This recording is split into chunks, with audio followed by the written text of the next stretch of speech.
Kanina iniulat po namin na 69 na po ang nasawi dito po sa naganap na 6.9 magnitude na lindol sa Cebu. Inaasahan pa bang tataas itong bilang na ito? Meron pa bang mga nawawala? Meron pa ba tayong mga napabalita na trapped under the debris ng mga gumuhong istruktura dyan? Ase? Oo, wala na po kami na-receive na report, no, na meron pang hinahanap or na trap.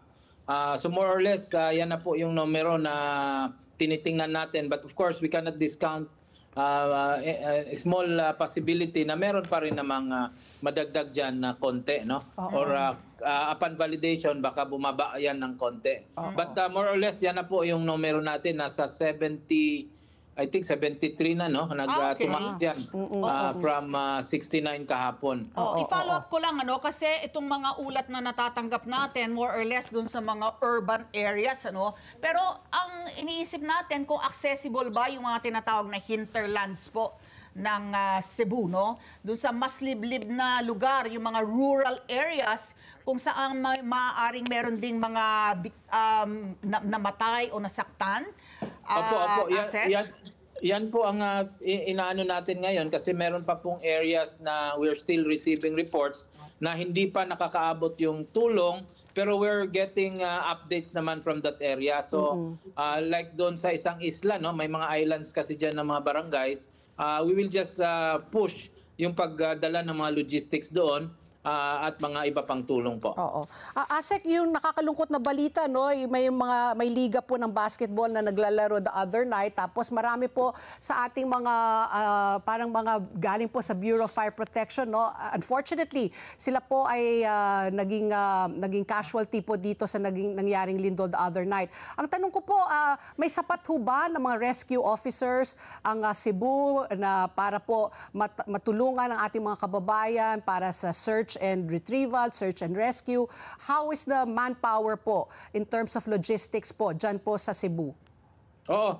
Meron naman tayong sapat na puwersa doon right now, and of course we're making sure na marelebohan ito. Marami na pong nagbo-volunteer na mga LGU na hindi apektado na magpapadala ng additional manpower, and also yung ating armed forces, yung Coast Guard ay may papadala pong additional augmentation. So far, sapat naman. Sistema na lang ng pag-rotate para makakapagpahinga yung unang na-deploy, no? We are just entering our second day of operation, pang 48 hours natin mamaya. But ito nga, tuloy-tuloy naman po at we are pushing resources sa Cebu. Araw-araw po may mga lumilipad na C-130, dala-dala ang additional supplies. And meron pong manggagaling din ng Region 10, Region 8 na parating ngayong araw. Okay. Asek, kamustahin ko lang yung pagtugon ng pamahalaan sa yung mga medical needs na mga tinamaan po dyan. Naulinigan natin na merong mga ospital na filled to capacity na kailangang ilipat sa ibang ospital sa Cebu City. Hindi natin alam yung mga seriously injured kung natutugunan, yung sitwasyon na wala pa rin kasing power. Can you give us yung status po sa pagtugon sa mga medical na pangangailangan po?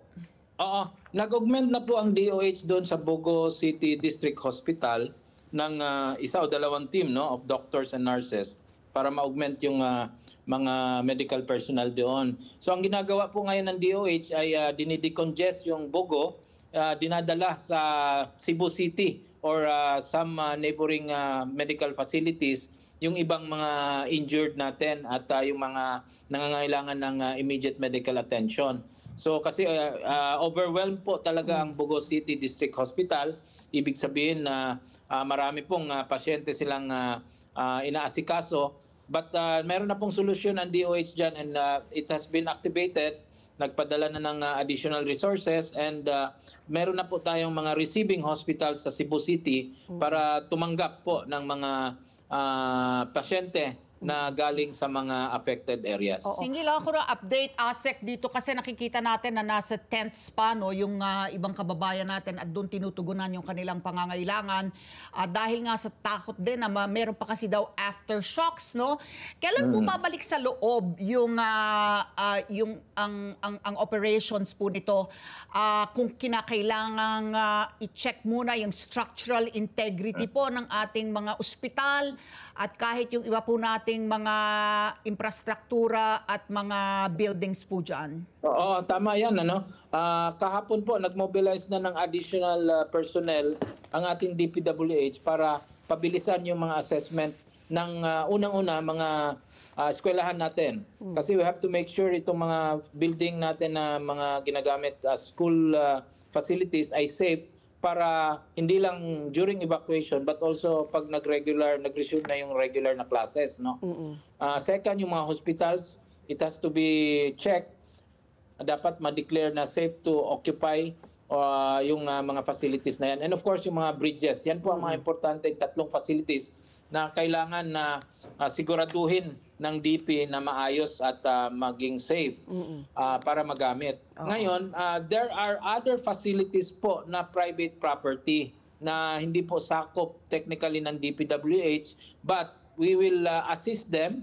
Yung LGU will assess them in making sure na ma-check din itong mga private facilities na ito. Kasi marami pong bahay, pribadong bahay po yan, kung tutuusin, kanya-kanyang pag-assess yan, no? But in general, since meron pa pong mga aftershocks na nangyayari, hindi pa po advisable na pumunta or gamitin uli yan unless it has been certified na structurally stable at hindi na damage.